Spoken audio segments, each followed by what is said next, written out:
हिमांशु, आप देख रहे हैं न्यूज़ फॉरने से। इस वक्त बड़ी खबर आ रही है तेज प्रताप यादव को लेकर।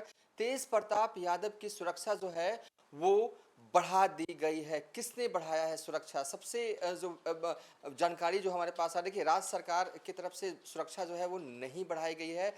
गृह मंत्रालय की तरफ से जो है वो सुरक्षा जो है तेज प्रताप यादव की बढ़ाई गई। अब जो है वो सीआरपीएफ के घेरे में रहेंगे तेज प्रताप यादव। देखिए, जो जानकारी हमारे पास आ रही है, सबसे पहले जानकारी जो है हमारे पास आई है, तेज प्रताप यादव को जो है वो वायु श्रेणी की सुरक्षा जो है वो दी गई है। वायु श्रेणी की सुरक्षा में कितने सीआरपीएफ जवान जो है वो रहेंगे तेज प्रताप के अगल और बगल में और हाउस में, सब कुछ जो है वो विस्तार से इस वीडियो में बताएंगे। लेकिन इसके सियासी मायने भी हैं।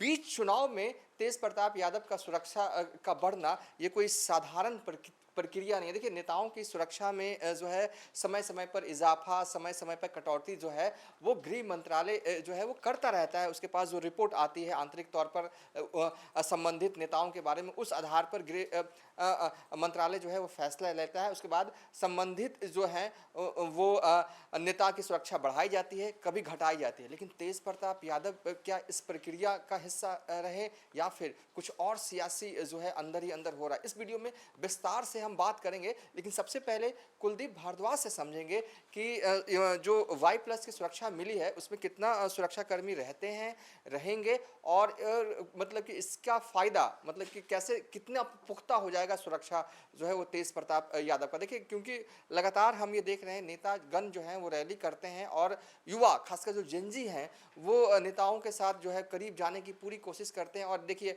मुकेश सहनी, तेजस्वी यादव के साथ हमने यही देखा कि हेलीकॉप्टर तक करीब करीब पहुंचने की कोशिश जो है युवा जो है वो करते हैं।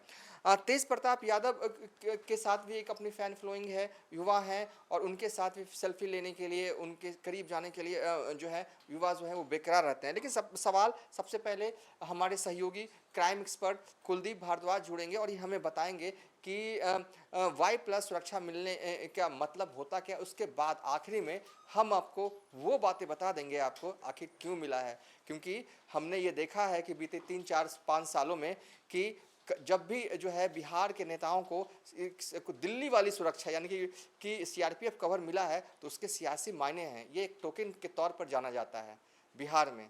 तो पहले कुलदीप भारद्वाज, आपका स्वागत है। सबसे पहले ये बताइए क्या होता है ये वाई प्लस? देखिए, वाई प्लस सुरक्षा जो है ये केंद्र के द्वारा दी जाती है। इसमें अमूमन जो है 8 से 11 जो है सुरक्षा कर्मी होते हैं। इसमें 2 कमांडो होते हैं और 2 पीएसओ होते हैं। हाँ। साथ ही आसपास जो है एक घेरा होता है।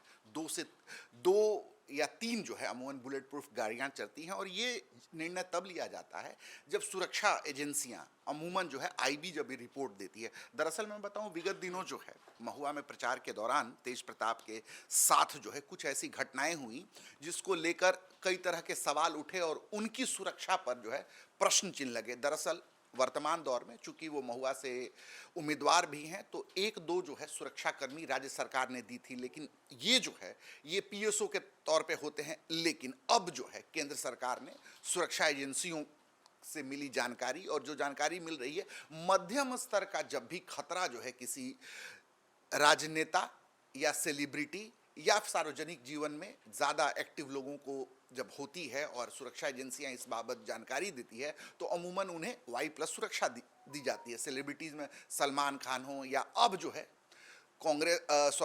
भाजपा की जो सांसद हैं कंगना रनावत, जो पूर्व में जो है अभिनेत्री रही हैं, काफ़ी फेमस अभिनेत्री रही हैं, उनको भी वाई प्लस सुरक्षा दी गई है। तो इस जो है सुरक्षा पूरे नेटवर्क में जो है अमूमन 8 से 11 जो है सुरक्षा कर्मी होते हैं। ये सीआरपीएफ के होते हैं या फिर राज्य सरकार से भी कभी कभी के जो है सशस्त्र बल जो है इनके घेरे में होता है। अमूमन क्या होता है, 1 से 2 जो है सीआरपीएफ के सशस्त्र कमांडो होते हैं, साथ ही 2 पीएसओ होते हैं।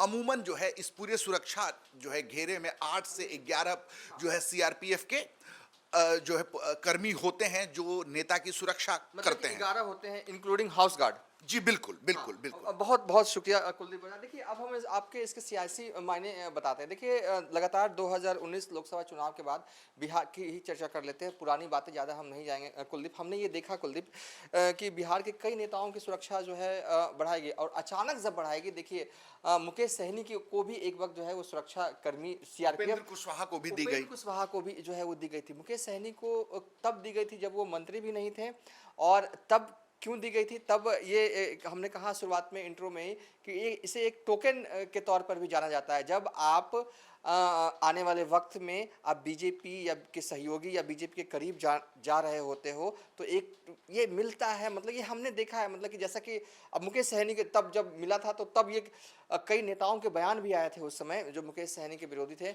ओ मुकेश सहनी को सुरक्षा सीआरपीएफ कवर मिल गया, वाई प्लस सुरक्षा हाँ मिल गया। अब ये ना एनडीए में शामिल हो जाएंगे, इस तरह के। उपेंद्र कुशवाहा जब एनडीए में नहीं शामिल हुए थे, उस वक्त ही उनको सीआरपीएफ कवर दे दिया गया था। तब ये चर्चा शुरू हो गया था नेताओं के बीच में, ओ लगता है कि ये एनडीए में शामिल होंगे। और चिराग पासवान को लेकर भी मुझे याद है, अब तो केंद्रीय मंत्री हैं, सीआरपीएफ कवर है, ये कोई बड़ी बात नहीं। लेकिन जब केंद्रीय मंत्री नहीं थे, बीच में जब वो एनडीए का हिस्सा नहीं थे, और इस बीच मोकामा 2022 में मोकामा में उपचुनाव होते हैं, चिराग पासवान प्रचार करते हैं, और उसके बाद ही ये जो है वो मिल जाता है इनको सीआरपीएफ कवर। मुझे अच्छी तरीके से 3 नेताओं का याद है। और एक वक्त ऐसा था कि 2014-19 में पूर्णिया के सांसद उसमें पूर्णिया के सांसद नहीं थे, मधेपुरा सांसद थे पप्पू यादव, उन्हें भी सीआरपीएफ कवर मिला था। तब ये भी चर्चा था कि ओ लगता है कि ये भी एनडीए में आएंगे, लेकिन वो नहीं आया। हालांकि मुकेश सहनी भी बाद में एनडीए में शामिल नहीं होते हैं, तो उनकी सुरक्षा अब नहीं है उनके पास सीआरपीएफ कवर। बहरहाल एक इशारा तो मिलता ही है। बहरहाल क्या होना है नहीं होना है ये हम नहीं जानते कुलदीप, लेकिन इसे बिहार में, बिहार के सियासी गलियारों में किसी नेता को, अगर विपक्ष के किसी नेता को मिलता है सीआरपीएफ कवर, तो हमने देखा है कि कहा जाता ओ ये टोकन है कि आप आ रहे हैं। हाँ, आपने भी सुना होगा कि मैं गलत बोल रहा हूं तो नहीं, बोलिए। बिल्कुल दिव्यांशु आप सही कह रहे हैं। अमूमन ये होता है कि जब भी जो है बात चलती है और जब वैचारिक रूप से एक मंच पर आने की तैयारी शुरू होती है, तो सबसे पहले जो है केंद्र में जो है सुरक्षा को लेकर उनकी महत्ता बढ़ाई जाती है। और वाई प्लस सिक्योरिटी कई ऐसे उदाहरण हैं, आपने नाम लिया उपेंद्र कुशवाहा का नाम लिया, या फिर सहनी साहब का नाम लिया। सहनी एकदम सरप्राइजिंग थे। सहनी कहीं दिल्ली में न मंत्री थे, न अपना पटना बिहार में, अचानक मिल जाता है कि पता चलता है कि उनको मिल गया। जी बिल्कुल। अब क्यों मिला कोई पता ही नहीं अब चला। आप देखिए अचानक ले भी लिया गया, रैली में थे, सीआरपीएफ कवर मिल, और आप देखिए जिस के तरीके साथ रवि किशन के साथ दिखे, या तमाम जो वो जुगलबंदी दिखी, या हो सकता है कि ये औपचारिक मुलाकात हो, लेकिन जिस तरीके से जो है भाजपा के नेताओं के साथ उनकी जो है गर्मजोशी दिखी है, उसको लेकर कई जो है तरीके के प्रश्न उठ सकते हैं, और अचानक उनको वाई प्लस सिक्योरिटी मिल जाना। चलिए हम ये नहीं कह रहे हैं कि वो आने वाले वक्त में उनकी पार्टी जो है वो एनडीए का हिस्सा होगी, हम ऐसा कुछ नहीं कर रहे हैं, कह रहे हैं। हमने बस इस वीडियो में ये बताया आपको कि उन्हें सीआरपीएफ कवर मिला है। कुल 11 जो है वो सुरक्षाकर्मी उनके घेरे में जो है वो रहेंगे कुलदीप। और सबसे इम्पोर्टेंट, बिहार में तो हमने 3-5 सालों में यही देखा है कि ये उन नेताओं को ही मिलता है जिनको एनडीए में, अगर वो बीजेपी के हैं मिल गया तो कोई बात नहीं, वो तो ठीक है। वो तो एक परिपाटी रही है कि जब आप बीजेपी के प्रदेश अध्यक्ष बनते हैं या खतरे का कोई जो है इनपुट मिलता है इंटेलिजेंस ब्यूरो के तरफ से, तो उनको सुरक्षा कवर दिया। जैसे आप देख लें कि मंगल पांडे को मिला हो, या अभी वर्तमान जो प्रदेश अध्यक्ष हैं बीजेपी के, उनको कवर मिला हुआ है, सम्राट चौधरी साहब को मिला हुआ है, विजय चौधरी को मिला हुआ है। तो ये वो लोग हैं जो पार्टी के जो है महत्वपूर्ण पदों पे हैं, तो उनको सुरक्षा मिलती है। लेकिन विपक्ष के किसी आदमी को मिलता है तो सवाल उठना शुरू हो जाता है। और जिस तरीके का जो है प्रेम प्रदर्शन पटना एयरपोर्ट पे हुआ रैली में जाने से पहले, तो अचानक जो है देखिए हमला जो है, तथाकथित हमला, जिसको चीख कर जो है तेज प्रताप कह रहे थे कि जो है फला पार्टी के गुंडों ने मुझ पर हमला किया, जानलेवा हमला किया, मेरी सुरक्षा जो है कटघरे में खड़ी है। लेकिन जिस तरीके से एयरपोर्ट पे जो है बीजेपी के नेताओं से इनकी जो है मित्रवत संबंध, जुगलबंदी सही शब्द कह सकते हैं, और जिस तरीके से गर्मजोशी से एक दूसरे के प्रति जो है आचार व्यवहार किया, और महादेव के भक्त होने का जो है एक तरीके से ऐलान किया गया, रवि किशन के साथ जिस तरीके से एयरपोर्ट में पत्रकारों के साथ जो है तेज प्रताप ने ये कहा कि ये भी महादेव के भक्त हैं और मैं भी महादेव का भक्त हूं, तो कहीं ना कहीं वैचारिक रूप से जो है एक मंच पर आने का इशारा, क्योंकि देखिए सियासत में जो है ना, सियासत में कुछ भी खुलकर नहीं होता, इशारों इशारों में बहुत बड़ा संदेश दे दिया जाता है। इशारों इशारों में संदेश मिल गया। देखिए विपक्ष पक्ष के नेता एक दूसरे में पार्टीज में या कहीं मिल जाते हैं, मुस्कुरा के बात होती है, वो वीडियो आते रहते हैं, लेकिन बयान एक साथ दे रहे हो और मुस्कुरा के कह रहे हो कि हम दोनों की विचारधारा कहीं ना कहीं किसी मुहाने पे मिलती है, ये ऐसा कम ही देखने को मिलता है। बहरहाल इस वीडियो में हमने आपको क्या बताया, हमने आपको ये बताया कि सीआरपीएफ घेरे में रहेंगे तेज प्रताप यादव, और कहीं ना कहीं ये एक इशारा है कि हो सकता है कि आने वाले वक्त में तेज प्रताप यादव जो है, जब इलेक्शन खत्म है, कोई बड़ा जो है वो सियासी फैसला भी ले सकते हैं। बहरहाल इस वीडियो को यहीं पर वाइंड अप कर रहे हैं।